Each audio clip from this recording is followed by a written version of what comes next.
तिवसा शहरातील नारायणनगर येथे बुधवारी दुपारी 12 वाजता झालेल्या घरफोडीच्या घटनेने स्थानिक नागरिकांमध्ये दहशत पसरली आहे। अज्ञात चोरट्याने 75 वर्षीय श्रीमती शकुंतला युवनाते यांच्या कुलूपबंद घरात प्रवेश करीत 90,000 रुपये रोख रक्कम आणि 26 ग्रॅम सोने लंपास केले। घटनेची माहिती मिळाल्यानुसार श्रीमती युवनाते चिखलदरा येथे आपल्या नातवाला आणण्यासाठी घराबाहेर गेल्या होत्या। संत्रा पिकाची भागीदारीने शेती करणारा शेतकरी संत्रे आणून देण्यासाठी दीपक काडकर हे त्यांच्या घरी गेले असता त्यांना घर उघडे दिसले।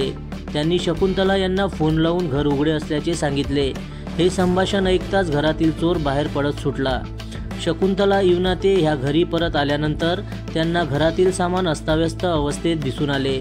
घरात पाहणी केली असता घरातील रोख रक्कम आणि दागिने चोरी गेल्याचे निदर्शनात आले। दीपक काडकर यांनी चोराला पकडण्याचा प्रयत्न केला, परंतु तो उघड्या अवस्थेत पडून गेला। चोराचा फोटो आणि व्हिडिओ एका CCTV कॅमेऱ्यामध्ये कैद झाला आहे, त्यामुळे चोराला लवकरच पकडण्याची शक्यता आहे। या घटनेमुळे नागरिकांमध्ये भीतीचे वातावरण निर्माण झाले आहे। भर दिवसा अशा प्रकारच्या चोरी घडणे हे चिंताजनक आहे। तिवसा पोलिसांना घटनेची माहिती मिळताच त्यांनी अज्ञात चोरट्याविरुद्ध गुन्हा दाखल केला आणि फॉरेन्सिक टीम व श्वान पथकाला पाचारण केले, परंतु चोरट्याचा कोणताही थांगपत्ता लागलेला नाही। जनसमर्थन न्यूज, तिवसा, जिल्हा अमरावती।